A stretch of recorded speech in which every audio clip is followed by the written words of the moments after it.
pour apprendre le ski classique, on peut commencer par faire du pas marché dans les traces, marcher comme si on marchait sur des souliers pour voir les skis qui commencent à avancer. Une fois qu'on a maîtrisé le premier pas en marchant, on peut rajouter un peu de glisse sur son ski.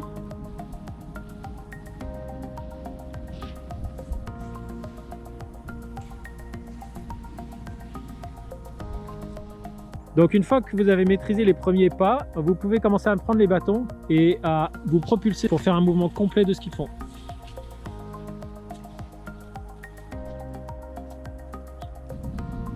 Donc là, on va vous montrer une technique pour freiner en ski de fond.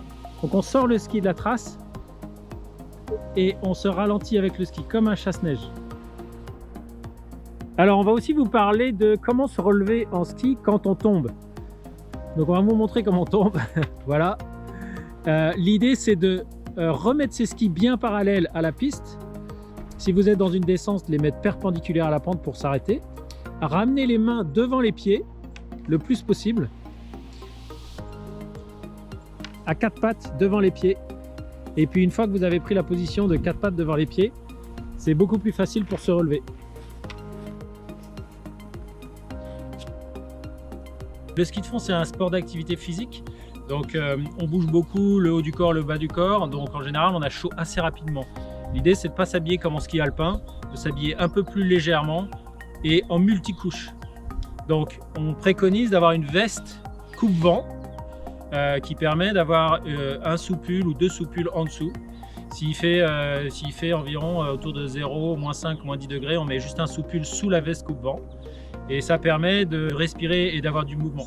S'il commence à faire froid, on peut rajouter quelques couches en dessous de la veste de façon à se tenir un petit peu plus chaud.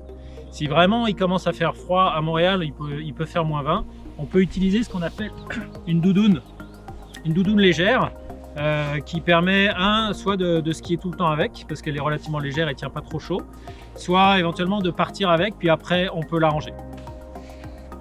C'est important de se protéger la tête parce qu'il y a beaucoup d'énergie et de chaleur qui part par la tête, donc toujours porter un bonnet, les oreilles couvertes, un bonnet relativement léger aussi parce qu'on est dans une activité physique, et les extrémités c'est important, les mains, donc on recommande aussi des gants relativement légers à 5 doigts ou des mitaines quand il commence à faire beaucoup plus froid.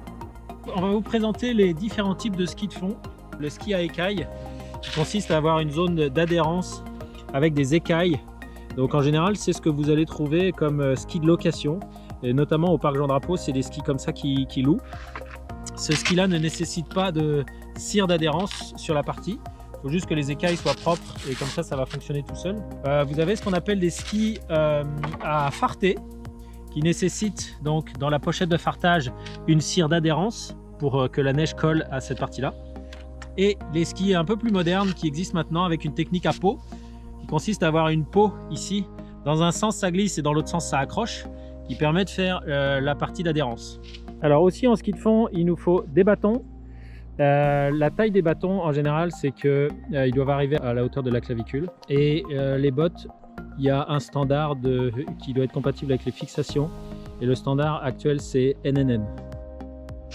Donc nous voici rendus à l'étape où on met la cire du jour. Vous pouvez aller voir nos amis de la boutique Courir, ils vont vous guider sur quelle cire utiliser, ce genre de choses. On considère que dans la VR30 il fait très froid, puis il y a de la nouvelle neige, donc on a notre liège, la cire du jour, et ça c'est quelque chose qu'on peut avoir en ski pour en remettre au cas où. On va mettre 3 couches, ça peut durer un entraînement de, je dirais, entre 15 et 25 km en fonction de certains éléments. Là c'est important de mettre des couches fines, puisque c'est la partie d'adhérence qui, sous le ski, doit coller à la neige quand il s'agit de coller à la neige, mais ne doit pas toucher la neige quand il s'agit de glisser, sinon ça va ralentir votre ski. J'ai mis une couche fine.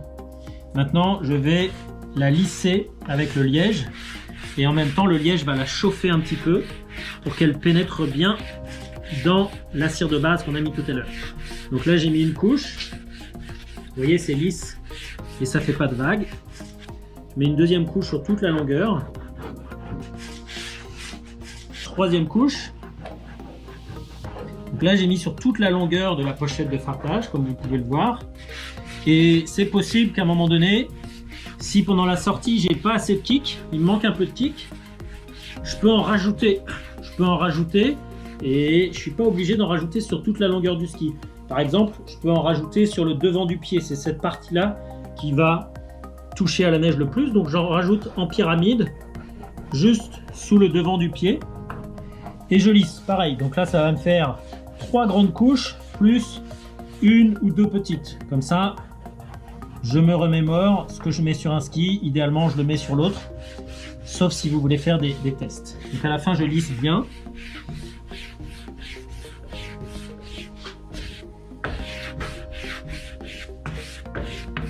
Et voilà. Maintenant, vous êtes prêts à partir en balade avec vos skis. Alors, bon hiver et bon ski!